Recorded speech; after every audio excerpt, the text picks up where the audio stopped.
Muy bien, vamos a abrir la Biblia en el Salmo 143. Salmo 143. Hemos titulado este mensaje, Enséñame tu voluntad. Enséñame tu voluntad. Y vamos a leer del versículo 1 al 10. Salmo 143, versículo 1 al 10. Dice así: Oh Jehová, oye mi oración, escucha mis ruegos, respóndeme por tu verdad, por tu justicia, y no entres en juicio con tu siervo, porque no se justificará delante de ti ningún ser humano, porque ha perseguido el enemigo mi alma, ha postrado en tierra mi vida, me ha hecho habitar en tinieblas como los ya muertos, y mi espíritu se angustió dentro de mí. Está desolado mi corazón. Me acordé de los días antiguos, meditaba en todas tus obras, reflexionaba en la obra de tus manos. Extendí mis manos a ti, mi alma a ti como la tierra sedienta. Respóndeme pronto, oh Jehová, porque desmaya mi espíritu. No escondas de mí tu rostro, no venga yo a ser semejante a los que descienden a la sepultura. Hazme oír por la mañana tu misericordia, porque en ti he confiado. Hazme saber el camino por donde ande, porque a ti he elevado mi alma. Líbrame de mis enemigos, oh Jehová, en ti me refugio. Enséñame a hacer tu voluntad, porque tú eres mi Dios. Tu buen espíritu me guíe a tierra de rectitud. Este salmo, hermanos, es una oración muy poderosa. Una oración que nos va a enseñar a nosotros acerca del tiempo de la angustia, el tiempo de la prueba, tiempos en los cuales cuando estamos en esas situaciones de aflicción nos provocan desorientación, como que nuestra memoria, nuestra mente como que se nubla, y en medio de esas cosas, de esas situaciones muchas veces no sabemos qué hacer, cómo enfrentar las cosas que se van presentando en la vida. Y David aquí en el versículo 1 comienza como todos nosotros debemos de comenzar, orando. Dice en el versículo 1, oh Jehová, y dirige su oración al Señor. Jesús dijo, todo lo que pidiereis al Padre en mi nombre, yo lo haré. Oh Jehová, dice, oye mi oración, escucha mis ruegos. Miren, Dios es omnipresente y omnisciente. Al ser omnipresente, Él oye la oración de todos. Él escucha el clamor, los ruegos de todos. Pero nosotros tenemos que conocer a Dios en todo lo que tiene que ver con su carácter, cómo es Él. Porque Dios oye las oraciones, Él es omnipresente, pero también Él es soberano. Y Él responde las oraciones a veces inmediatamente, a veces tarda una semana, un mes, a veces tarda más. A veces te dice no a tu petición, a veces te dice sí. Tenemos que tener en cuenta que Dios es soberano. ¿Qué significa que Dios es soberano? En la oración, que Él responde nuestras oraciones, no como nosotros lo queremos, sino como Él considera en su soberanía y en su omnisciencia, como Él conoce el pasado, el presente, el futuro, y las oraciones que hacemos están sujetas a su soberanía y a su omnisciencia, porque como Él sabe el futuro, nosotros tenemos que confiar en eso. Tenemos que saber que Dios todo lo sabe. Y que si no me responde en ese momento es porque Él es soberano y sabe que lo mejor para nosotros tal vez es un poco más adelante. Pero aquí David sigue orando, dice, oh Jehová, oye mi oración, escucha mis ruegos, respóndeme por tu verdad, por tu justicia. Aquí verdad también en el hebreo se traduce por fidelidad. Respóndeme, Señor, yo sé que tú eres un Dios fiel. La Biblia dice que Jesús prometió estar con nosotros todos los días hasta el fin del mundo. Y Él es fiel, Él está con nosotros. Entonces cuando nosotros oramos podemos invocar la fidelidad de Dios, pero también su justicia. ¿Por qué David invoca su justicia? Porque Dios es un Dios justo que nunca tiene por inocente al culpable. Y aquí la aflicción de David tenía que ver con los enemigos que lo perseguían a él. Entonces David sabía que él era inocente, lo acusaban injustamente, lo asediaban injustamente, abusaban de su bondad como un hombre de Dios. Y él clama a la justicia de Dios porque David sabía que Dios le da el pago al que merece, que Dios no tiene por inocente al culpable. Entonces David invoca su justicia. ¿Por qué? Porque David sabía que nosotros no debemos de vengarnos de los que nos dañan o los que nos afligen, porque la Biblia dice, mía es la venganza, dijo el Señor, yo pagaré. Entonces a nosotros se nos prohíbe tomar venganza contra los que nos atacan, nos asedian, nos lastiman, nos meten en tribulación, etcétera. Y en el versículo 2 sigue orando David y dice, no entres en juicio con tu siervo, porque no se justificará delante de ti ningún ser humano. La primera frase del versículo significa que David reconoce que él es un hombre pecador que está clamando a Dios por perdón. Dice, no entres en juicio con tu siervo, porque no se justificará delante de ti nadie, absolutamente nadie. La fe de David, según Hebreos 11, no lo tienen que abrir, Hebreos 11 es una lista bastante amplia de gente que vivió en el Antiguo Testamento que dice, por la fe Moisés, por la fe Abraham, por la fe Enoc, por la fe Noé, gente que fue justificada por la fe delante de Dios, es decir, Dios habló, ellos creyeron, y David está entre los que fueron justificados por la fe. Romanos 5:1, no lo busque, Pablo dijo, justificados pues por la fe, tenemos paz para con Dios por medio de nuestro Señor Jesucristo. Entonces, los que hemos sido justificados por medio de la fe, tenemos libertad para entrar a la presencia del Padre. ¿Qué significa ser justificado? Significa que Dios ya no te atribuye pecado alguno. ¿Por qué? Porque en el momento en que tus pecados, tú te arrepentiste, tus pecados han sido lavados con la sangre de Cristo. Y eso es lo que la Biblia me habla como justificados. O sea que Dios ya juzgó tus pecados cuando creíste en Jesús, fueron juzgados en la cruz. En ese momento se imparte la sangre de Cristo, que es para perdón de pecados, porque hemos creído. Y eso nos da la paz con Dios. Y podemos orar como oraba David. Era un hombre justificado, aunque él vivía bajo la ley. Pero él tuvo la revelación de que por medio de la fe venía la justificación. Y desde el profeta Habacuc, el justo por la fe, ¿qué? Vivirá. Entonces en el versículo 3 y 4, ahí se ve la razón de la oración. Ahí David abre su corazón y comienza continúa su oración y dice la razón de su aflicción. Versículo 3 dice, porque ha perseguido el enemigo mi alma. Aquí eran enemigos, eran personas. Por eso estaba en aflicción. Ha postrado en tierra mi vida. O sea, en tierra, ahora sí que tocó fondo en su aflicción. Vemos aquí a David manifestando estar en una situación angustiosa y desesperante. Probablemente algunos de ustedes aquí, o de los que nos oyen en internet o nos ven en video, estén en una situación desesperante, no lo sé. Si usted no está en una situación desesperante, de todas maneras escuche con mucha atención la palabra de Dios, porque esta vida se compone de momentos dulces y momentos amargos. Entonces dice, me ha hecho habitar en tinieblas como los ya muertos. Estoy en el versículo 3, versículo 4. Y mi espíritu se angustió dentro de mí. Está desolado mi corazón, o sea, siento soledad. Como que ¿dónde están los amigos? Como que ¿dónde está el Señor? Como me siento solo, mi corazón siente una profunda soledad. Es una situación de aflicción. Sin duda aquí David está revelando su corazón delante de Dios. Pero David sabía algo, sabía acercarse a Dios, y lo hizo a través de lo que para nosotros en el Nuevo Testamento es una revelación.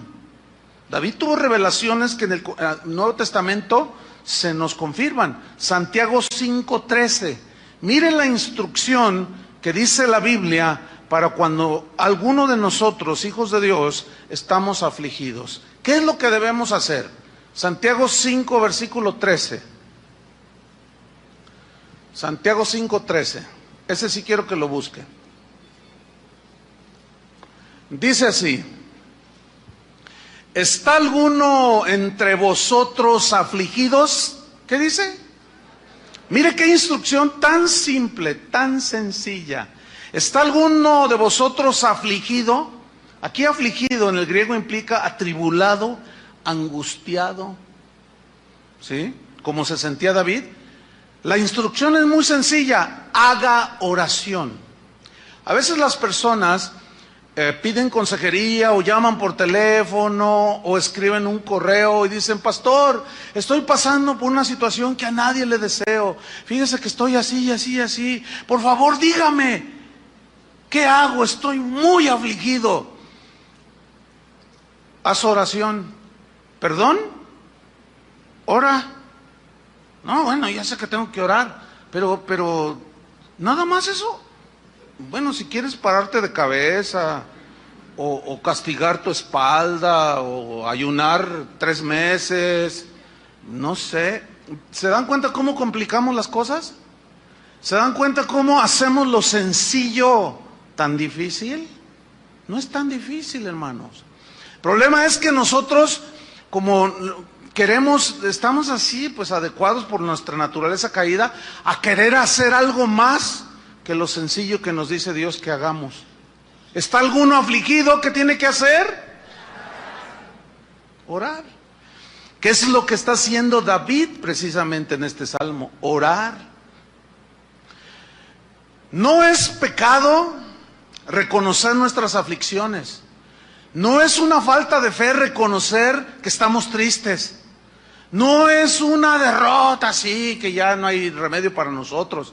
El hecho de reconocer que estamos en determinados momentos, que estamos hasta el polvo. No es así. Miren, desgraciadamente, doctrinas que se han infiltrado de 25 años para acá, cuando mucho 30 años, doctrinas extrañas a la Biblia, doctrinas que han enseñado a muchos cristianos no a orar, los han enseñado a declarar sobre sus vidas bendición, a decretar que todo les va a salir bien.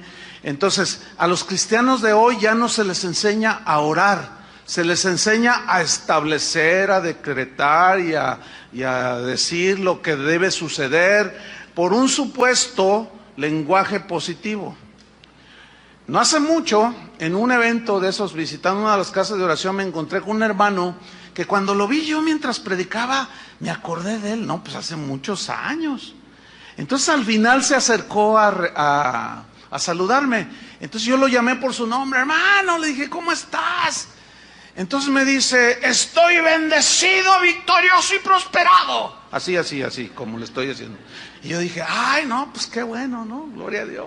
Yo dije: no, mi hermano ya está infectado con esa doctrina. Yo dentro de mí dije, ¿no? Al otro día, deliberadamente le volví a preguntar, lo saludé, le dije: oh, hermano, ¿cómo estás? Dice: estoy bendecido, victorioso y prosperado. No, pues qué bueno, ¿no? ¿Y tú cómo estás? Pues ahí la llevo. Decía: no, hermano, que sabe qué, que el Señor no sé. Bueno, llega el tercer día de conferencia, ya la última, la clausura, y ahí andaba el hermano. Yo lo vi que se acercó para saludarme y le volví a preguntar: ¿y ahora cómo estás, hermano? Y me dice: bendecido, victorioso y prosperado. Entonces yo le digo: a ver, acércate tantito. ¿Es verdad eso? ¿En serio? Y me mira, y le digo: no, ¿es verdad? Dice: bueno, mire, a decir verdad, hermano, tengo unas broncotas. Dice: mire, los hijos ya se me salieron del huacal, así dijo. Ya se me salieron de mi control, y si no están muy grandes. Mi esposa ya se me anda queriendo ir. Ah, y estás bendecido, victorioso y prosperado. Por más que has declarado, ¿qué ha pasado con tu familia? No, hermano, no te dé vergüenza. Ve con Dios y dile: estoy angustiado, derrotado, estoy hasta el piso y no hay nadie que me pueda ayudar, solo tú, Señor. Ah, qué diferente. Eso es lo que la Biblia enseña. Eso es lo que la Biblia enseña. No enseña a hacer todo ese tipo de habladurías. Hay cristianos que al encontrar el sentido, digamos la doctrina correcta, sana, de que es oración, no es declaración, es oración, de pronto se dan cuenta y me han preguntado también, pastor, ¿qué hago? No sé orar. Yo sabía declarar, yo sabía establecer, yo sabía decretar, pero no sé orar. Fíjate qué tragedia. Cristianos no saben orar por doctrinas de demonios, por doctrinas torcidas. Bueno, sigamos con David. Vamos al versículo 5. Entonces David reconoce que está angustiado, afligido, reconoce su condición, está orando con Dios, y en el versículo 5 él hace 3 cosas que nosotros podemos aprender para la oración. 3 cosas que hizo. Número 1, me acordé de los días antiguos. Número 2, meditaba en todas tus obras. Número 3, reflexionaba en las obras de tus manos. Vamos a ver brevemente cada una de ellas, de estas 3 cosas que hizo David. Número 1, me acordé. Tiene que ver con la memoria, el recuerdo, el verbo recordar. Yo me acordé, dice, de los días antiguos. ¿Qué significa? Mira, cuando en la Biblia, como aquí en este versículo, David dice, me acordé, en el hebreo, es una palabra que tiene que ver en relación con lo que Dios hace, o con quien Dios es. Es decir, que su acordarse tenía que ver con Dios, tenía que ver con las promesas del pacto que Dios le había dado a Israel. Y al acordarse, David comenzó a retroalimentarse en la fe, en la esperanza, en la confianza de que así como Dios en los días pasados había obrado a través de su bondad para con Israel, que cuando se desviaban, se arrepentían o estaban en aflicción como en Egipto, que clamaban Dios por su pacto, en honor a su pacto, su fidelidad y su verdad, Dios les contestaba. Entonces David empezó a acordarse de esos días antiguos, esperando que también con él el Señor le tendiera la mano. Qué bueno es el Señor, ¿no? Entonces fíjese qué importante es acordarse. Si usted hace una lista en esos momentos de aflicción, de las situaciones de aflicción que ha pasado, del tiempo cuando usted se entregó a Cristo a la fecha, usted va a empezarse a acordar y va a empezar a decir, Señor, me sacaste de esta, y de esta, y de esta. Y de pronto usted se empieza a dar cuenta que sin duda Dios lo va a sacar y le va a tender la mano en la situación presente. Por eso es bueno acordarse de los días pasados, cuando el Señor obró a nuestro favor. Sin duda Dios no nos va a dejar. ¿Cuántos creen eso? Ahí está. Entonces David se acordó. ¿Sí? Por ejemplo, Dios le había dicho a Abraham que iba a bendecir a todas las naciones por medio de él. Y pasan los años y de pronto Lot está ya en Sodoma. ¿Sí? Y de pronto Dios decide exterminar Sodoma y Gomorra, pero antes de hacerlo envía unos ángeles para que sacaran a su sobrino Lot. ¿En base a qué? A la promesa del pacto que había hecho. Entonces nosotros nos recordamos lo que Dios ha hecho en base a la obra de Cristo, a todo lo que nos ha prometido. Entonces, estamos orando, estamos en aflicción y estamos acordándonos de los días antiguos, cuando Dios obró a nuestro favor y algo empieza a suceder dentro de nosotros. El Salmo 22 no tiene que buscarlo. Salmo 22, 3 al 5, que es un salmo de David, dice así: en ti esperaron, versículo 4, nuestros padres. Esperaron y tú los libraste, refiriéndose a los que estaban esclavos en Egipto. Clamaron a ti y fueron librados. Confiaron en ti y no fueron avergonzados. Ese clamor era en base a la promesa del pacto que Dios había hecho. Entonces, ¿qué debemos hacer nosotros? Según este Salmo 22 también, que va de la mano con el Salmo 143 que estamos estudiando. ¿Qué debemos hacer? Clamar, que es lo que estaba haciendo David en este Salmo. Clamar, esperar que la respuesta, o que Dios te tienda la mano. Y número 3, confiar en nuestro Señor. Esas 3 cosas, clamar, pones tu petición, esperas con paciencia la respuesta y confiar en que Dios va a responderte. Nada más que aquí en la respuesta, en su soberanía, como decía al principio, Dios te puede responder que no a tu petición. Bueno, eso ya es una respuesta. A veces decimos, ¿ya te respondió Dios? Y decimos, no, ya te dijo que no, ya te respondió. O puede ser que sí. Por eso, ¿y cómo saber todo esto, pastor? Alguien me preguntó. En tu relación con Dios. Cada cristiano debe tener una relación personal con Dios. Entonces, Jesús va a cumplir Él cumple su promesa de estar con nosotros. Y en base a esa promesa de su nuevo pacto sellada con su sangre, es que nosotros nos acordamos de todo lo que ha hecho y volverá a tendernos la mano. ¿Qué tenemos que hacer? Simplemente clamar, esperar y tener fe en Dios. Fe es poner tu confianza de manera total. Entonces, ¿cuál fue la número 1? La cosa número 1 que hizo David, acordarse. Estoy en el Salmo 143, versículo 5. ¿Cuál fue la número 1? Se acordó. Número 2, ¿qué hizo? Meditaba. Meditaba en todas sus obras. La palabra meditar aquí ya es un verbo un poco más profundo en esa oración y en ese derramar su corazón ante Dios que David estaba abriendo ese corazón delante de Dios. Es algo más profundo, porque meditar aquí en el hebreo también se traduce por suspirar, pero es un suspiro de estar meditando, de estar pensando, ya de una manera más profunda, de estarte acordando todo lo que hizo Dios con Israel y él, así como un suspiro, pero también se traduce por gemir. Hay un gemir que va mezclado también con lágrimas. Porque la necesidad es bastante de soledad y aflicción. Pero viene esa meditación en tus obras, ya en los hechos concretos del Señor. ¿Sí? Recordando todo esto, meditando, suspirando y llorando por lo hecho por Dios en el pasado.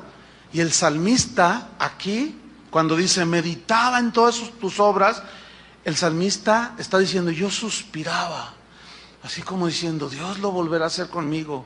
Y gemía y lloraba, esperando que Dios de nuevo tendiera la mano. Y la número 3, ¿cuál fue la número 1? Se acordó. La número 2, meditaba. La número 3, reflexionaba. Este verbo reflexionar es todavía más profundo que los 2 primeros. ¿Por qué? En el hebreo se traduce pensar profundo. Se traduce en una definición que resume lo que en el Nuevo Testamento ya es toda una revelación. Se traduce también, significa tener comunión. Comunión. Y allí habla de algo ya más sólido, más de cara a cara, ¿sí? Con el Señor. Entonces, esa reflexión es un pensar ya profundo. Es un tener comunión con Dios ya cara a cara. A medida que él se iba acordando, a medida que él iba meditando y teniendo comunión en esa reflexión de todas las cosas que Dios hacía y meditaba en su situación, Dios empezó a obrar en el corazón de David. Porque mire usted el versículo número 6, ahí vemos cómo ya empieza a haber una reacción, ¿sí? Dice en el versículo 6, extendí mis manos hacia ti. Mi alma, o sea, también la extendí, la levanté a ti como la tierra sedienta. Como ahorita que es tiempo de estiaje, aquí de sequía, usted sale así un poco a las afueras de la ciudad y la tierra está dura, está así como anhelando que llueva, ¿verdad? Y David está diciendo aquí, yo extendí mis manos. El extender las manos en la Biblia tiene un significado que nosotros los cristianos hoy no hemos captado tal vez en toda su dimensión, pero en el Antiguo Testamento, en la Biblia, extender las manos significa rendición total a Dios. ¿Qué significa? Rendición total. O sea, que tú te rindes total y completamente a Dios. Levantar las manos al Señor habla de una dependencia absoluta de Dios. Es decir, que tú reconoces que con tus recursos humanos no puedes enfrentar esta situación. Solo Dios puede, porque para Él no hay nada imposible. Nosotros, los cristianos, a veces hacemos cosas que al faltarnos conocimiento podemos caer hasta con cierto ritualismo. Por ejemplo, durante la alabanza nos dicen un buen número de veces, levante sus manos. Y bueno, pues levanta uno las manos, pero al darles yo esta explicación, debemos de entender así cuando se nos invita a levantar las manos al Señor. En la Biblia significa ríndete completamente a Dios. ¿Ya te diste cuenta que con tu sabiduría no has podido? ¿Ya te diste cuenta que en tus fuerzas no has podido enfrentar ese problema? ¿Ya te diste cuenta cómo te arrastró tu naturaleza humana? Y por más que quisiste frenarla, te arrastró. ¿Te das cuenta que no puedes ni contigo mismo? Bueno, ríndete a Dios. Eso fue lo que le dijo el Señor a Pablo: bástate mi gracia, porque mi poder se perfecciona cuando tú ya no confías en ti mismo. Cuando te sientes débil, que ya no puedes hacer, es cuando entonces yo soy fuerte en ti. Y ahí es donde el Señor nos quiere llevar, a tener una dependencia total, y David está llegando a ese punto, ¿sí? Pero escuchen bien, el acordarse, el reflexionar, el meditar, nos ayuda. ¿Por qué? Porque se empieza a elevar nuestra alma, y comenzamos a reaccionar y empezamos a levantarla. Sí, Señor, es que yo no puedo, ayúdame, que seas tú, Señor. En el versículo 7, David está diciendo algo que es bueno mencionar. Dice: respóndeme pronto, oh Jehová. Se nota desesperación, ¿sí? Se nota que él estaba realmente en una situación apremiante. Dice: porque desmaya mi espíritu. Dice: no escondas de mí tu rostro. Mire, la verdad es que Dios siempre nos mira, porque Él está en todas partes, ¿sí? Y David dice: Señor, como diciendo, ¿dónde estás? Ahí estaba Dios. En la situación más difícil de tu vida, ahí ha estado Dios. Pero ¿por qué Dios a veces permite situaciones así? Porque Él sabrá su plan. Él sabrá el propósito que tiene para ti. A nosotros nos queda depender totalmente de Él y confiar en que Él nos va a tender la mano tarde o temprano. Pero David sigue hablando su situación. Dice: no venga yo a ser semejante a los que descienden a la sepultura.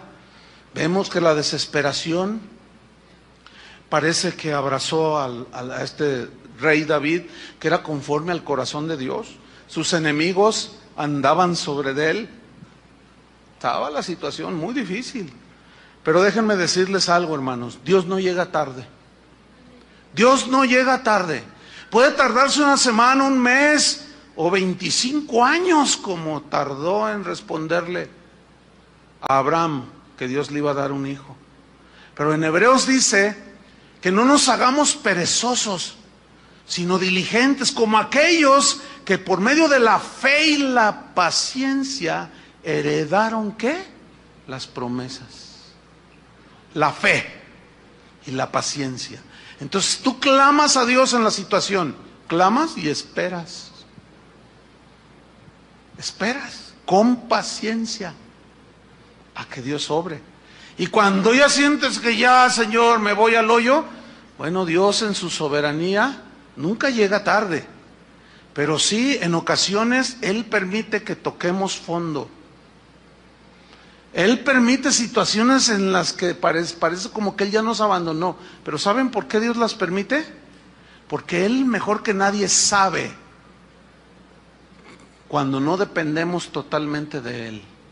Y confiamos en nuestra sabiduría, en nuestra propia prudencia, confiamos en los recursos económicos que podamos tener, confiamos en el trabajo que tenemos. Este trabajo nadie me lo quita. ¿Se acuerdan lo que le preguntaron a los constructores del Titanic el día que lo botaron al mar en su primer viaje? Oigan, ¿y qué tan fuerte es? ¿Se podrá hundir algún día este barco? Y contestan, este barco hundirse, ni Dios lo hunde. Lo hundió un hielito, un cubito de hielo en el vaso del Señor. Nada más el Señor se tomó el agua y echó un cubito de hielo. Y ese hundió el barcote ese. La soberbia, Dios la rechaza. Y Él quiere llevarnos al punto de que en verdad dependamos totalmente de Él. Y cuando no, bueno, Él se encarga. Puede usar a los enemigos, puede usar a la vecina, puede usar al policía, puede usar que pierda la América, puede usar que... ¿Por qué ven a Carlos? ¿A poco le ven cara de águila? Dios tiene una multiforma de tratar con nosotros, ¿sí? Para que aprendamos. Miren, hermanos, la jactancia, la soberbia, el orgullo no es conveniente para un cristiano. ¿Por qué? Porque eso hace que dependamos de nosotros, que pongamos nuestra confianza en nosotros mismos, por favor, hermanos.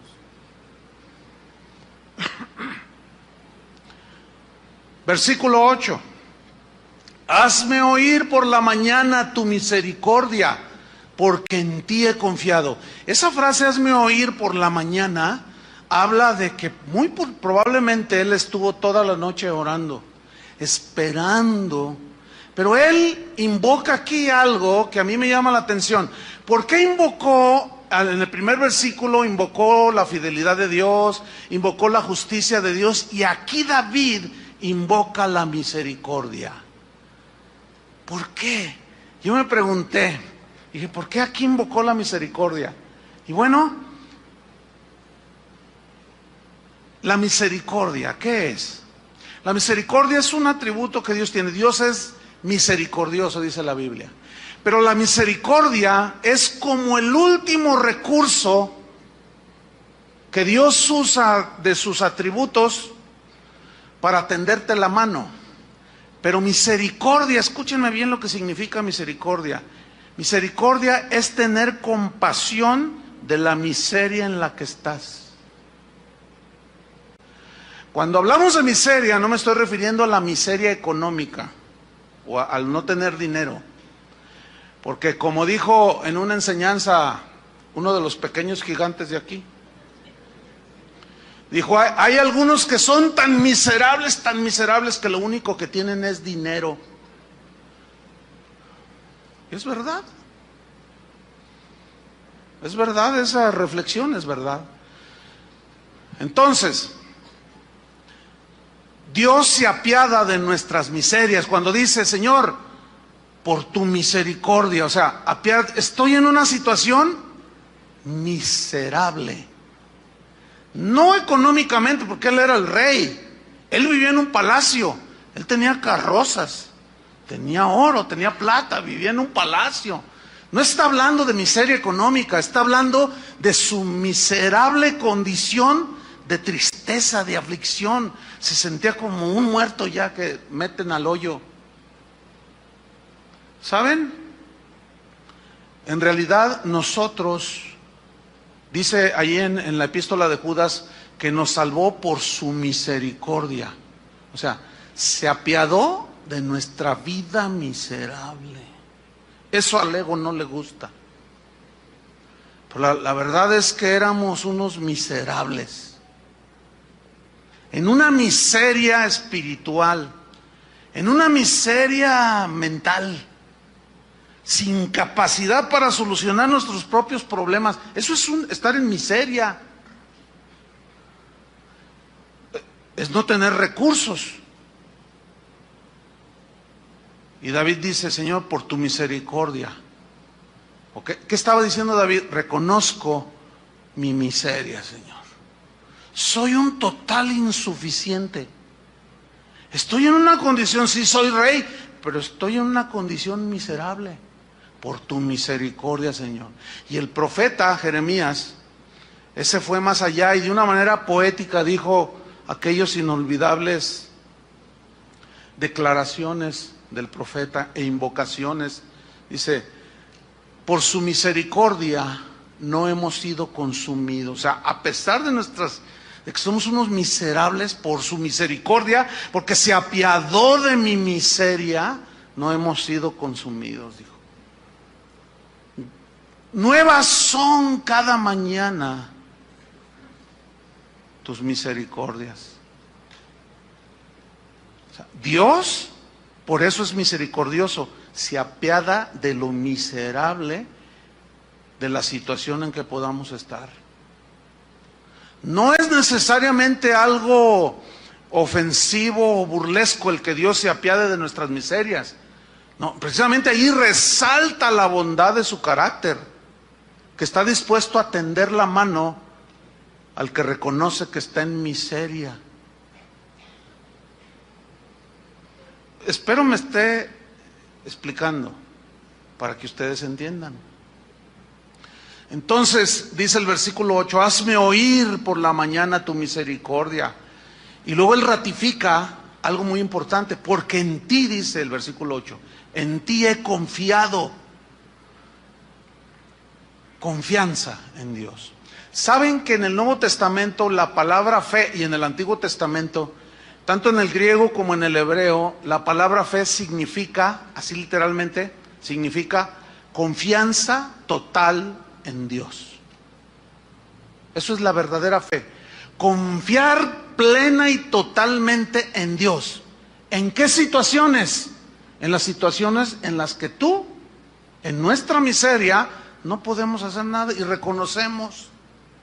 Muchos de nosotros, nuestro orgullo no nos permite reconocer que nuestros recursos no son capaces. No es inherente en nosotros la capacidad de nacer de nuevo, por ejemplo. No es inherente en el ser humano la capacidad de entender las cosas de Dios. Somos seres dependientes, dependemos de la revelación de Dios. Y Dios se reveló a nosotros cuando vino Jesucristo a esta tierra. Somos seres dependientes, dependemos del aire, de la comida, somos seres dependientes.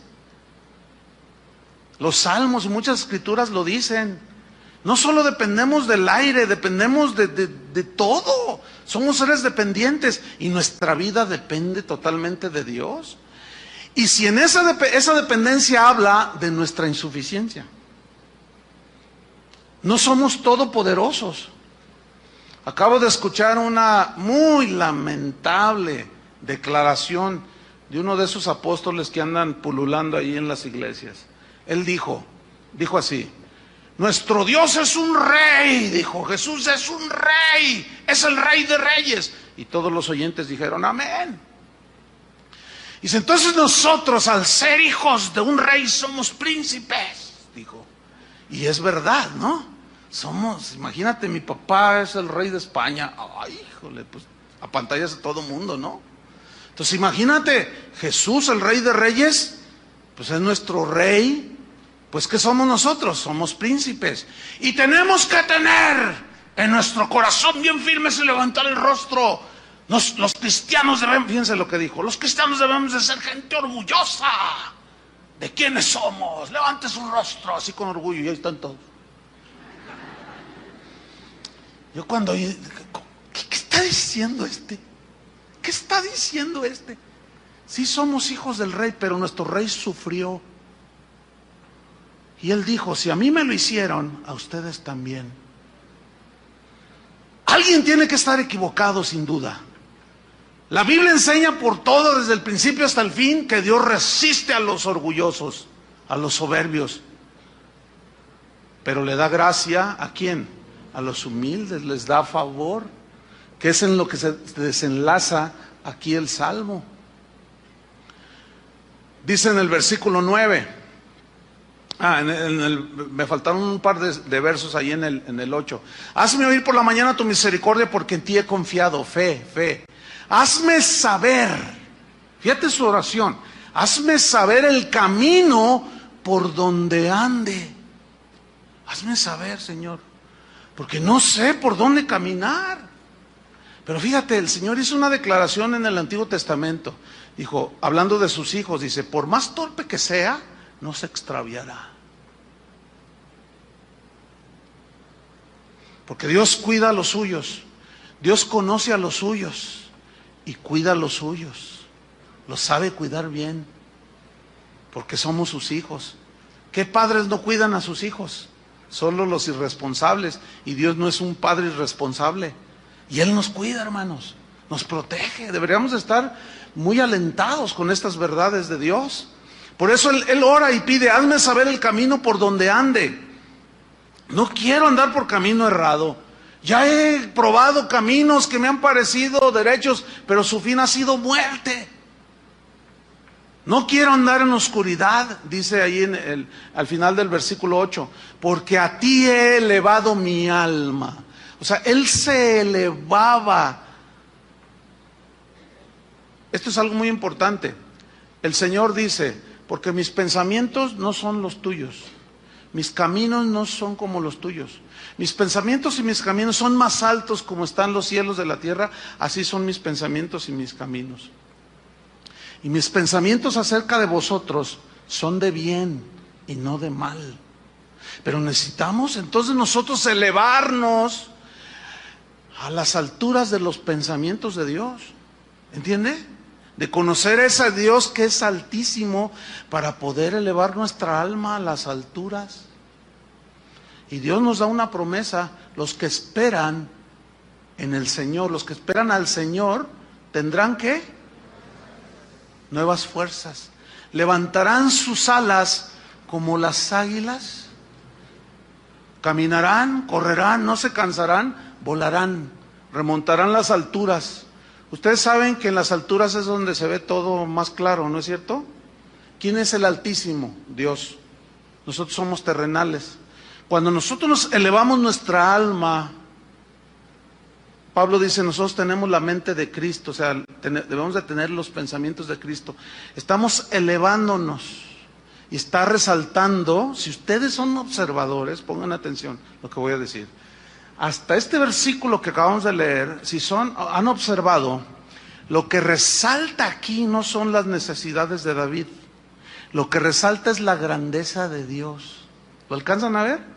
Su fidelidad, su bondad, su misericordia, su perdón, su omnisciencia, su omnipotencia, su omnipresencia. Eso es lo que está resaltando. Y cuando nosotros nos elevamos a nuestra alma, a los pensamientos del Altísimo, no sé cuántos de ustedes han ido en un avión o se han subido en un edificio alto, pero la altura máxima que vuela un avión comercial, ¿qué son? ¿10,000 pies? ¿20,000? ¿Cuánto? 50,000 pies. O sea, estamos hablando de varios kilómetros de altura. Bueno, las veces que me ha tocado a mí pues, observar hacia la tierra, bueno, depende de la altura, es lo que alcanzas a ver, pero cuando va en su máxima altura el avión, nada más se ve verde si está verde, pero no se ven detalles, ¿sí? Cuando va a 10,000 pies se alcanzan a ver las casas, ¿sí? Cuando va despegando el avión se ven los tinacos de las casas. ¿Qué quiero decir con esto? Que mientras más alto eleves tu alma a Dios, más pequeñita se hace tu necesidad. Y resalta la grandeza de Dios. Espero que estén entendiendo, porque nuestra naturaleza humana nos lleva a nada más ver lo terrenal a nuestro alrededor y no alcanzamos a levantarnos. Por eso David decía, he elevado mi alma hacia ti.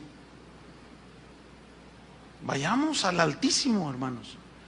Y una vez que estamos allí en las alturas con Dios, meditando, reflexionando, acordándonos, mira hacia abajo, hacia tu situación, hacia tu problema, y vas a decir, ni se ve ante la inmensidad la grandeza de Dios.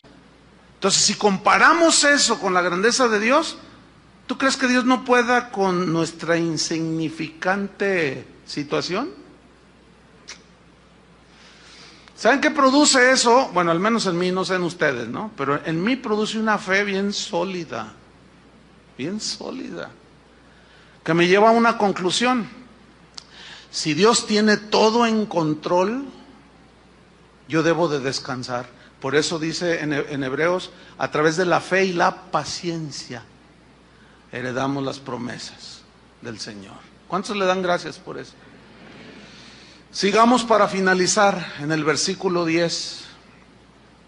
Bueno, el versículo 9 dice: líbrame de mis enemigos, que era la razón de su aflicción. Oh Jehová, en ti me refugio. Esa frase, en ti me refugio, aquí refugio no es la marca de un tequila, porque algunos van y se refugian en el tequila, o en la droga, o no. El cristiano, ¿en quién se refugia? En Dios. Fíjate, en el cristiano, el efecto que causan las aflicciones, en el que es nacido de Dios, es contrario al efecto que producen las aflicciones en el que no es hijo de Dios. El efecto que causa en el cristiano es más afianzarte de Dios, más ir a refugiarte en el refugio que es nuestro Señor Jesucristo. Y lo que causa en el no cristiano es lo contrario. Van y se refugian en donde menos deben de hacerlo. Algunos toman una pistola y se dan un tiro pensando, fíjate, pensando que muriendo se les acaban sus problemas. No, en realidad empiezan, porque es la condenación eterna. ¿Ves las miserias a las que nosotros nos podemos caer si nos alejamos de Dios? Si estando en el Señor, el orgullo a veces no nos deja. Pero vámonos sobre el final, porque en el versículo 10, este versículo realmente está, que fue donde tomé pues el título del mensaje. Dice el versículo 10: enséñame a hacer tu voluntad, porque tú eres mi Dios. Tu espíritu, buen espíritu me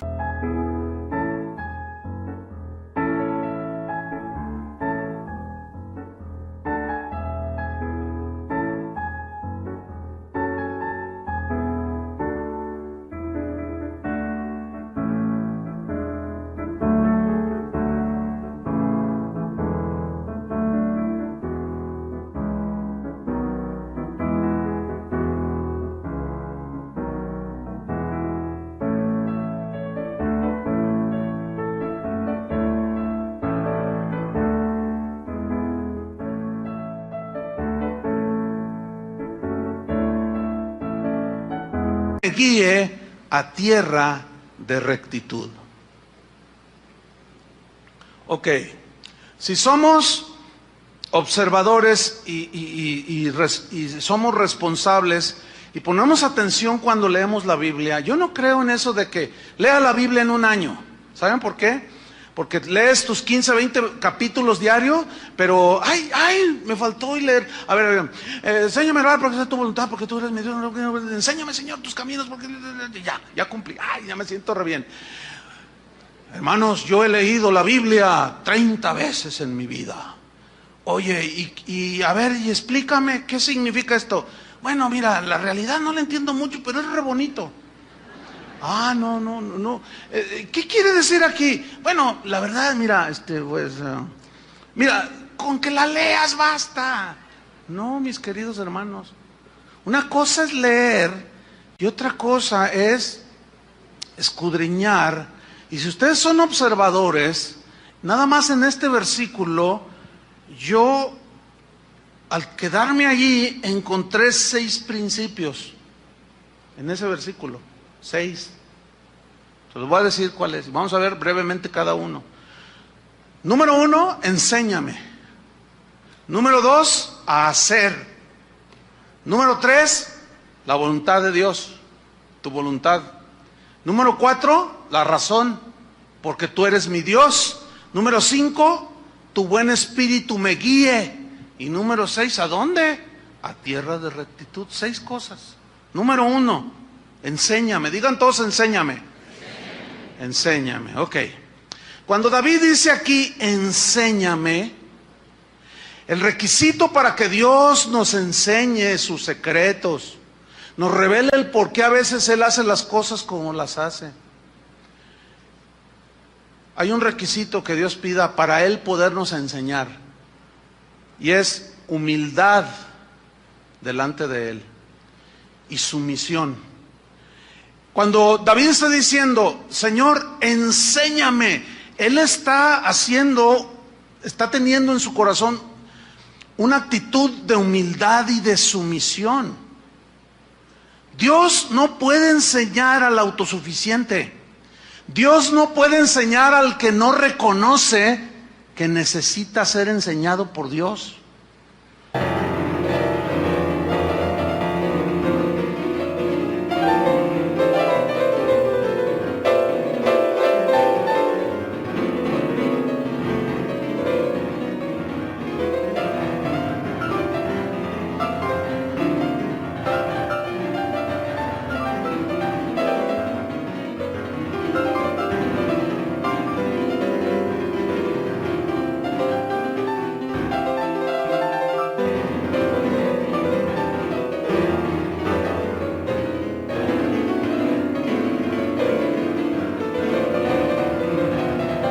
Dios no te va a enseñar sus secretos. Dios no te va a enseñar su voluntad si hay soberbia en tu vida. Algunos se les pueden estar yendo los hijos. El matrimonio puede estar hecho un desastre y ni aún así se doblan para decir, Señor, enséñame. Dame sabiduría para saber cómo voy a enfrentar esta situación tan difícil en la que me metí. Y se quedan donde están. Porque el requisito que Dios pide para que Él nos enseñe es la humildad. Entonces, la humildad es una actitud del corazón que reconoce que Él sí sabe todas las cosas, que Él sabe todo, conoce todo, y que como es el Todopoderoso y el Omnisciente y el que llena todo el universo, entonces Él es el que sabe. Job una vez le dijo, oh, Señor, ¿por qué esto? Y se puso medio a contender con Dios. Y Dios le dijo, ok, a ver, siéntate allí, Job. Te voy a hacer yo a ti unas preguntas. Si me las contestas, entonces ya podemos dialogar al nivel que tú quieres dialogar conmigo. Parafraseando, ¿no? Dice, a ver, si crees que sabes mucho, ¿dónde estabas tú cuando yo fundaba la tierra, Job? Y luego Job se agarró la corbata y le hizo, Bueno, es que en realidad, ¿cómo? Cuando... Sí, ¿dónde estabas tú cuando yo fundaba la tierra? ¿Dónde estabas? Todavía ni existía el Job. Dice, a ver, dime, ¿dónde estabas tú cuando yo puse en el universo las estrellas? Y les puse nombre, ¿dónde estabas tú? Dime, si eres muy inteligente, respóndeme. No, bueno, Señor, es que pues no es para tanto, Señor. Se quebró el Job. La actitud, escúchenme bien, la actitud con la que tú y yo nos acerquemos a Dios para que Él nos revele y nos enseñe es muy importante para Dios.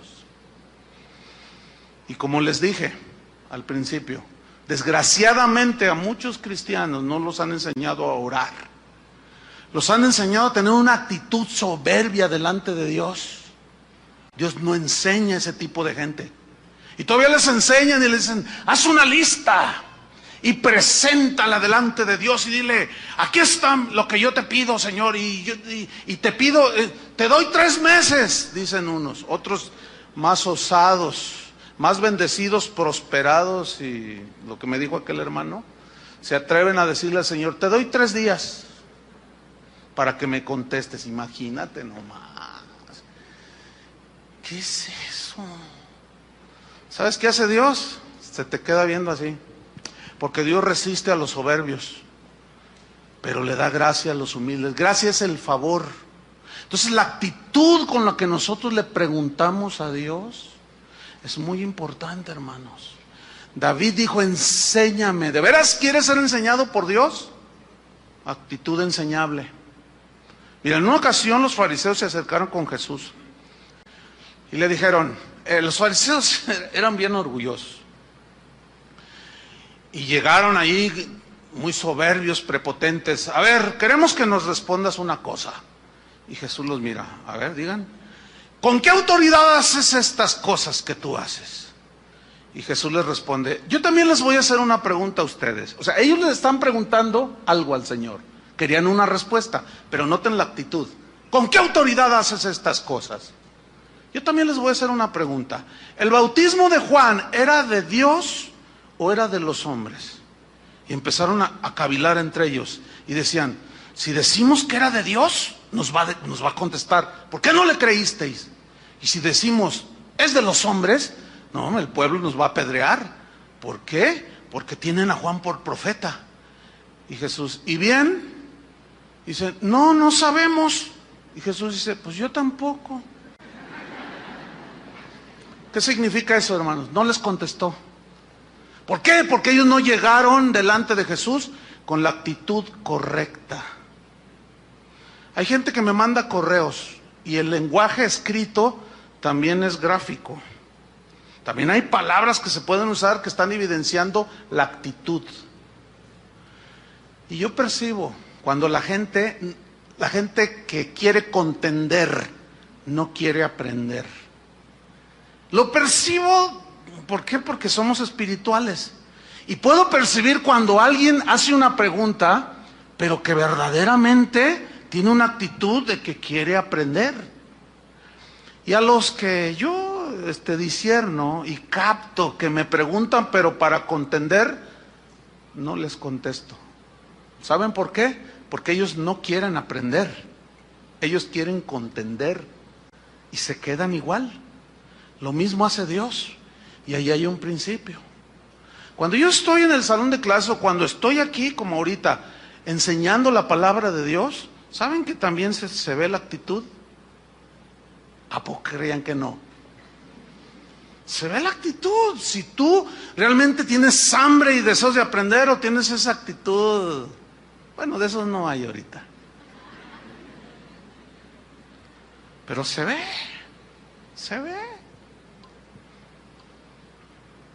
Una vez estábamos en un evento y pues, mi esposa y yo éramos los que iban a enseñar, y se sube mi esposa y estaban ahí unas personas, y la actitud así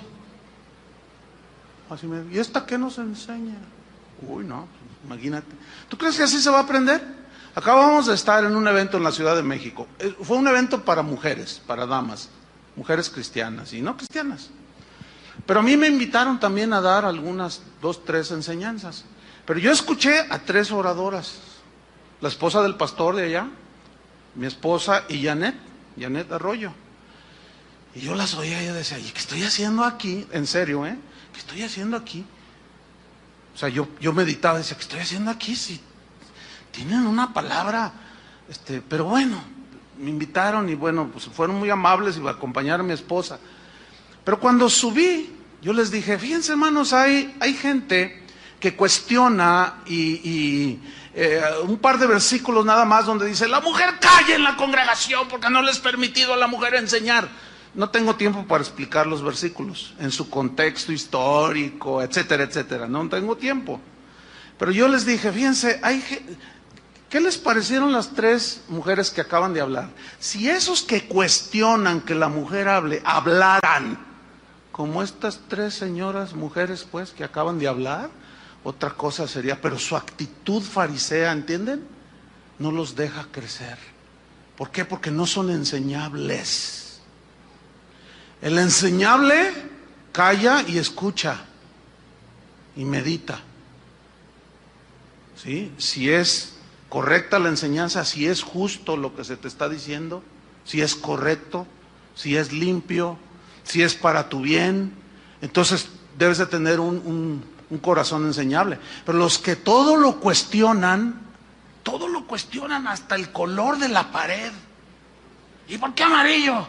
El amarillo, hasta hay un dicho que dice, el que de amarillo se viste, a su hermosura se tiene y de sinvergüenza se pasa. ¿Por qué? No, esos fariseos huelen a fariseo del tiempo de Jesús. Esos nunca aprenden. Los que cuestionan todo, nunca los enseña el Señor y se quedan ahí. Miseria. Pero te tengo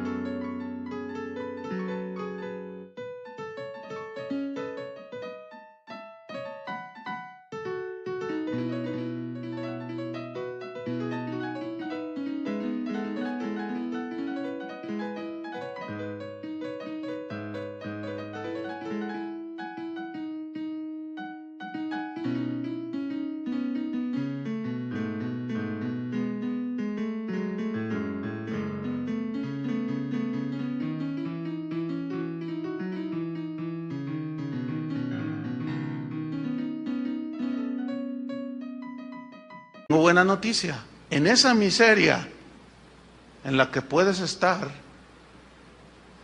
si finalmente elevas tus ojos al Altísimo, Dios te tiende la mano y te puede enseñar. ¿Cuántos quieren que Dios los enseñe? Por eso David dijo, enséñame. Enséñame. Ahora, aquí a mí me surgió una pregunta, ¿enséñame a qué? ¿A qué me enseñas? Fíjate, el mismo versículo nos da la respuesta. Enséñame ¿a qué? A hacer. A hacer. Esto me puso a pensar así, a meditar. A ver, enséñame a hacer. ¿Y esto es a qué? Miren, en conclusión. No basta oír solamente. Como ustedes ahorita ya escucharon algunas cosas que Dios nos está enseñando a través de su palabra. Ok. No basta con oír. Ahora, si yo les pregunto a ustedes, ¿entendieron lo que les he explicado?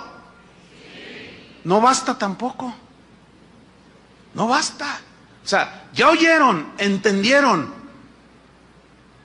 Pero no basta con oír y entender. No basta con decir, ay, no, sí, sí, cierto. Pero si tú no llegas al terreno de los hechos, ¿sí? Alguien dijo por allí que el camino al infierno está tapizado de buenas intenciones. O sea, de gente que oyó, entendió, pero a la hora de la hora nunca hizo nada. La Biblia dice, pero sed hacedores de la palabra y no solamente oidores. Ahora, para hacerla tienes que entenderla. Entonces, fíjate, no basta con oír, no basta con entender, hay que hacer. Y como dijo aquella ancianita en una iglesia, que el pastor dijo, bueno, están despedidos, el sermón ha terminado. Entonces la viejita dijo, pastor, ¿puedo decir algo? ¿Cómo no? Hermana Panchita, venga y dígales a los hermanos. Dice, no, hermanos, el sermón no ha terminado, apenas es la primera parte, la segunda parte es allá afuera, dijo. Hay mucha gente que viene, pastor, ayúdeme, a ver, ¿qué te pasa? Es que estoy así, así, así. Y tú, oye, tú se ve que tienes una amargura bien gruesa contra tu papá, tu esposa, tu hijo, qué sé yo. ¿Qué onda con eso? Bueno, mire, la verdad yo ya sé lo que tengo que hacer. Ellos mismos se responden, fíjate, para empezar. Ya sé lo que tengo que hacer, como algunos a veces me escriben, oiga, pastor, ¿por qué esto? Yo pienso que esto y esto y esto, y me escriben toda una epístola. Y ellos mismos se responden. Y a veces les contesto, les digo, no, pues ya te respondiste tú solo.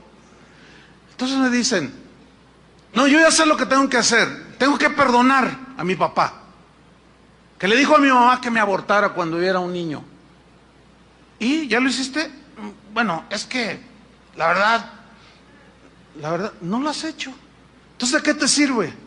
Fíjate, todos estos años has vivido oyendo y sabiendo. Y David dice, enséñame. ¿Enséñame a qué? A hacer. A hacer. Ahorita ustedes ya oyeron, entendieron. ¿Qué falta? Hacer. Santiago, en el contexto de las tribulaciones, en el capítulo 1 dice, hermanos, gozaos cuando os halléis en diversas pruebas, sabiendo que la tribulación produce paciencia, y tenga la paciencia su obra perfecta para que seas maduros y cabales. Y luego dice, y si alguno tiene falta de sabiduría, pídasela a Dios. Si somos observadores, eso es en Santiago capítulo 1, versículo 2 al 5. Si somos observadores, ese pedir sabiduría es para saber cómo enfrentar las situaciones en medio de las pruebas. Porque necesitamos esa sabiduría de Dios. Algunos en la soberbia no nos dejamos enseñar por Dios en cuestiones, por ejemplo, matrimoniales. Yo estaba escuchando a Toño cuando estaba dando las enseñanzas, los mensajes, los anuncios. Hermanos, hay unas clases para los matrimonios. Y él dijo así. Él dijo, yo me doy cuenta que tienen problemas. Los invitamos, hay palabra, hay instrucción. Dios quiere decirte cómo vas a resolver tus problemas y no vienes. Algunos pueden tener alguna justificación entendible, otros de plano no les interesa, no son enseñables, ¿sí? Pero en medio de esa situación necesitamos la sabiduría de Dios para saber cómo enfrentar las situaciones de la vida. Ya mis hijos se me descarriaron, la esposa ya tiene las maletas ahí en la puerta. ¿Qué tengo que hacer? Pues habla con ella. ¿Cómo? Pues busca un tiempo, pídele a Dios sabiduría. Entonces llega y ve con las maletas ahí. ¿Tú qué? ¿Qué? No, pues ¿qué de qué? Y se te pone el brinco. Entonces, ¿qué? ¿Ya te quieres ir? Pues no me queda otra, tú de plano. Pues lárgate. No, qué sabio. ¿Eso es sabio? ¿Cómo que lárgate? En lugar de, no, mira, ¿sabes una cosa? Dame 5 minutos, siéntate ahí, vamos a hablar. Y luego la otra también bien orgullosa, ¿me estás corriendo? Tómalo como quieras. Entonces se larga. Y luego ahí viene él llorando, pastor, ayúdeme. Pastor, oye, pero ¿qué hiciste? Pues es que ya estaba ahí con las maletas y me dio coraje. ¿Y qué le dijiste? Lárgate. Pues te obedeció, ¿ya ves que sí está sometida?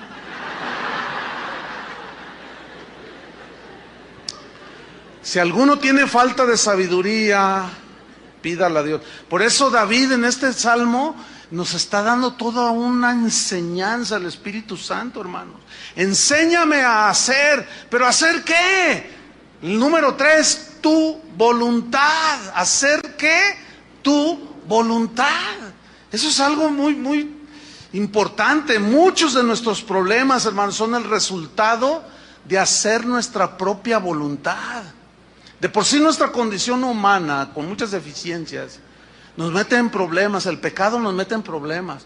A eso hay que añadirle que hemos hecho muchas decisiones en nuestra vida. Yo tengo 56 años.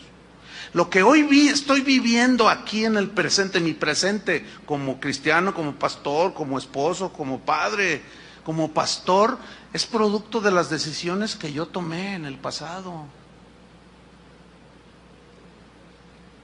Tú estás viviendo tus circunstancias producto de las decisiones que tú tomaste en el pasado.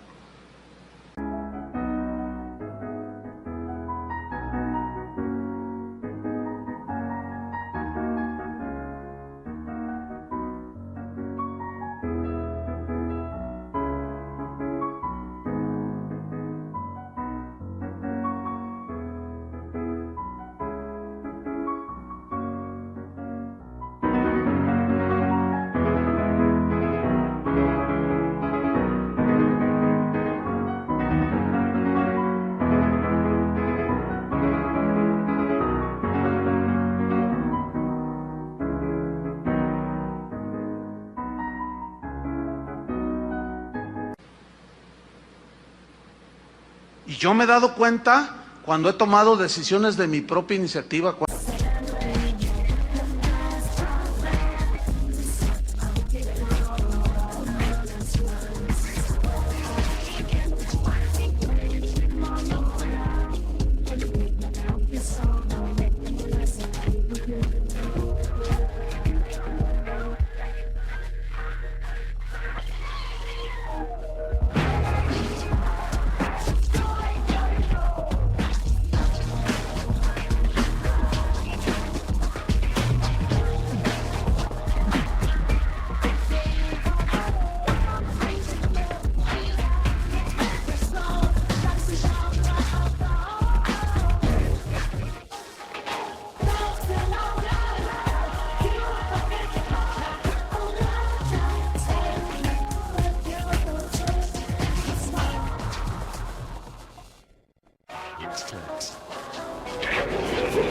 Cuando he hecho mi voluntad y las consecuencias tengo que asumirlas. Entonces, nosotros mismos somos los que nos metemos la mayoría de las veces en broncas, en problemas. ¿Por qué? Porque a fin de cuentas hacemos lo que nos da nuestra gana, nuestra voluntad. Dios dice una cosa y nosotros decimos, sí, pero yo pienso que es mejor esto. Ok, bueno, está bien. Por eso David dijo, enséñame a hacer ¿qué? tu voluntad. ¿Se acuerdan de Jesús cuando estaba ahí en Getsemaní?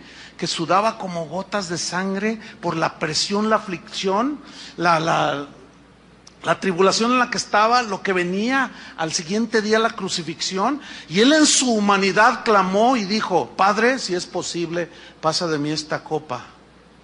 Fíjate qué oración que desconcierta a algunos. ¿Cómo? ¿Cómo él está diciendo que si había alguna posibilidad de no ir a la cruz? Pues eso es lo que está orando. Y a algunos los desconcierta. ¿Pero por qué? Es que no toman en cuenta que Jesús también era humano, que estaba sufriendo y sudaba literalmente como gotas de sangre. Pero finalmente dice: pero no se haga mi voluntad, sino la tuya. Cuando los discípulos se le acercaron a Jesús: Señor, enséñanos a orar como Juan el Bautista enseña a sus discípulos. Oh, vengan, siéntense. Cuando ustedes oren así y digan: Padre nuestro que estás en los cielos. ¿Se acuerdan de esa oración que no necesitamos ni citarla ni verla en la Biblia? Nos la sabemos de memoria. Padre nuestro que estás en los cielos. ¿En dónde? Arriba, el Altísimo. Nosotros estamos en la tierra. Santificado sea tu nombre, santo, puro, limpio, no hay otro como tú. Venga a nosotros tu reino. ¿Qué significa esa frase tan mal entendida? Venga a nosotros tu reino. Un reino es gobernado por un rey. Ese rey dicta leyes que gobiernan para el bien común de los que viven en ese reino, ¿sí? El reino de Dios está gobernado por un rey, y ese es el Rey de Reyes, Jesucristo.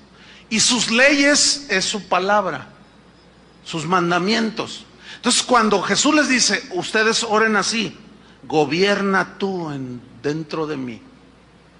Gobierna en mi vida, o sea, tu voluntad, dice: venga a nosotros tu reino, hágase tu voluntad como se hace en los cielos, hágase en la tierra. ¿Quién va a hacer la voluntad de Dios en la tierra?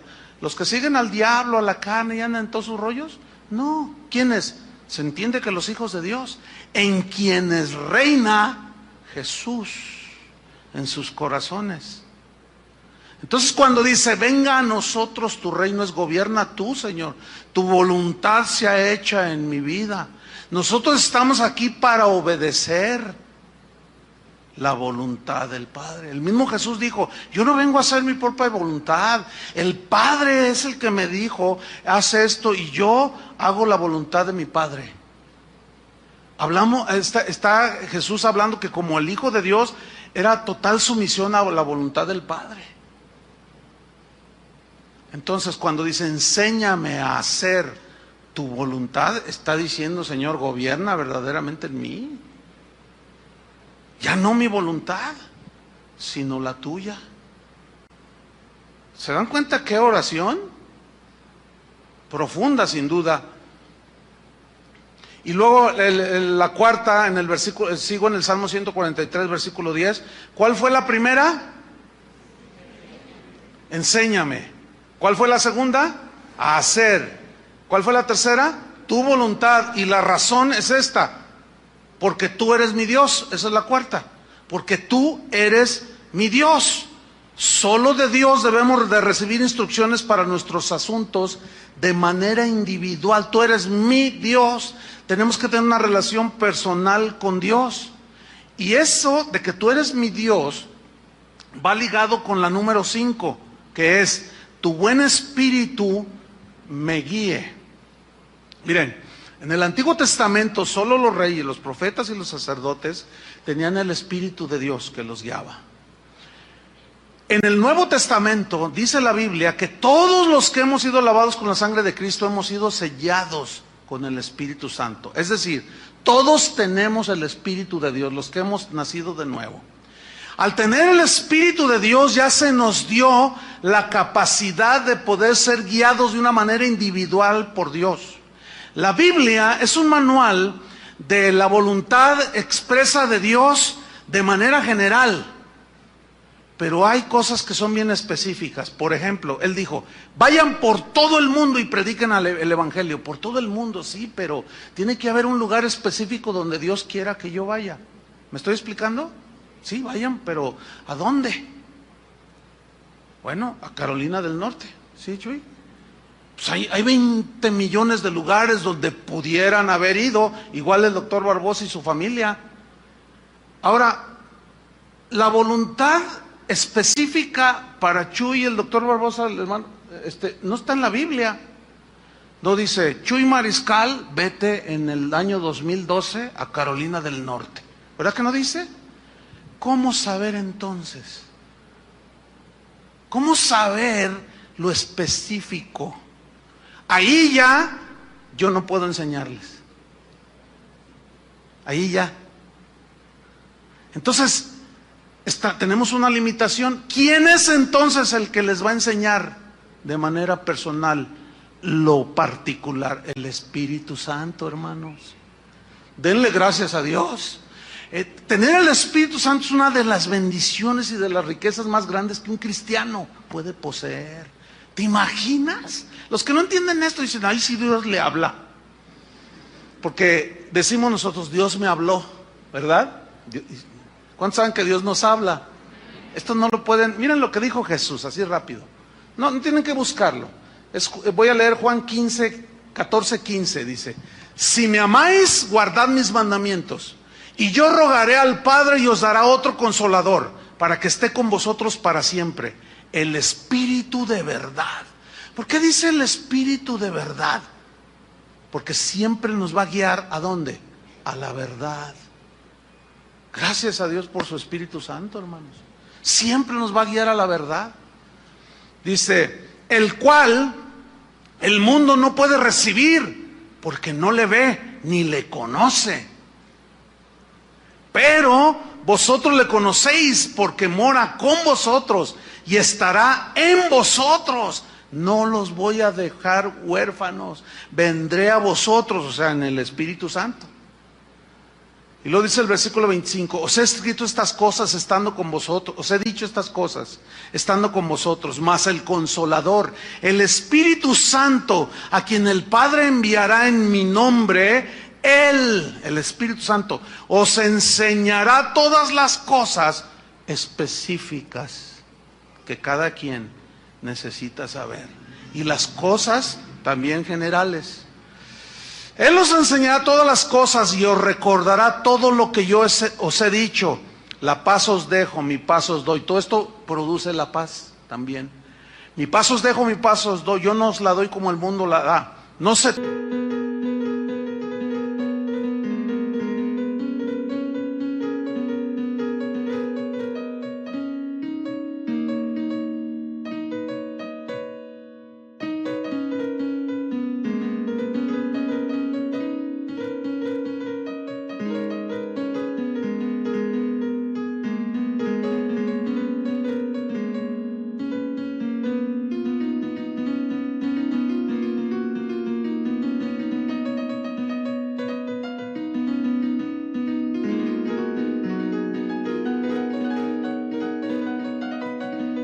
turbe vuestro corazón, ni tenga miedo. No están huérfanos. No pueden decir, no tengo quien me guíe, no tengo nada. No, tenemos el Espíritu Santo. Y ahí en ese terreno yo ya no puedo. Yo eso lo entiendo perfectamente. Yo no quiero ponerme en el lugar como erróneamente algunos pastores dicen, ¿sabes qué? Le dicen a un joven, termina con esa muchacha, no es la que Dios tiene para ti. A mí Dios me mostró que es aquella que está allá. Y va y le hace caso. Entonces, ¿en balde está el Espíritu Santo? Pues parece que sí. Lo que sucede es que ese pastor o esa gente que se mete en los terrenos individuales, en la vida personal de la gente, no ha entendido que el Espíritu Santo puede guiar a todos en las cosas personales. ¿Qué carrera debo estudiar? Pregúntale a él. ¿Hago o no hago este negocio? Híjole, pues es que si yo te digo que sí y no es. ¿Me estoy explicando? Por eso David decía, tu buen espíritu me guíe. Y luego dice, ¿a dónde? ¿A dónde? Porque luego fíjate, aquí el doctor Barbosa me estaba diciendo que el otro día alguien lo visitó ahí en su consultorio. Y le dijo, oiga, pues ¿me deja orar por usted? Miembro de otra congregación. Y le dice, sí, ¿cómo no? Ore por mí. Dice, y oró, termina de orar, dice, tengo una palabra para usted. Ah, pues dígamela, le dice el doctor Barbosa. Y le dice este hermanito, dice, pues el Señor me puso en mi corazón que te dijera, salte de casa de oración. ¿Verdad que hasta se siente así como... Sí, imagínense que él se deja guiar por esa torpeza de ese hermano. Cuando ya estaban pastoreando una iglesia, cuando el Señor les habló claramente, y luego llega uno diciendo, el Señor me dijo, el Señor no se contradice, mis queridos hermanos. Por eso cada uno debe de tener esa comunión con Dios. ¿Entiende? ¿Qué voy a hacer? ¿A dónde me voy allá? ¿Me cambio acá? ¿Qué debo de hacer? ¿Tienes el Espíritu Santo? Pablo obedeció y fue a predicar a muchos lugares. Y hay un par de escrituras en el libro de los Hechos que dice, intenté ir a Bitinia a predicar el Evangelio y el Espíritu Santo me lo prohibió, dice. Entonces parece, ¿cómo que el Espíritu le prohibió? Si es precisamente el Espíritu quien nos impulsa a ir a predicar. Sí, pero la dirección específica de a dónde, Pablo la estaba descubriendo. Dice, después intenté ir a Misia y el Espíritu me dijo que no. Y me quedé así y de pronto, dice, tuve una visión, un macedonio que me dijo, ven y ayúdanos. Entonces entendí que el Señor quería que fuéramos a Macedonia. Y allá van, y allá era. O sea que en la búsqueda de la voluntad particular de Dios, nos podemos equivocar, pero como tenemos al Espíritu Santo, denle gracias a Dios, el Espíritu nos frena o nos impulsa, ¿sí? Hay cristianos que están en la búsqueda de Dios y como se expusieron a enseñanzas de que tú declares, que tú lo otro, el Señor está haciendo que no y empiezas no.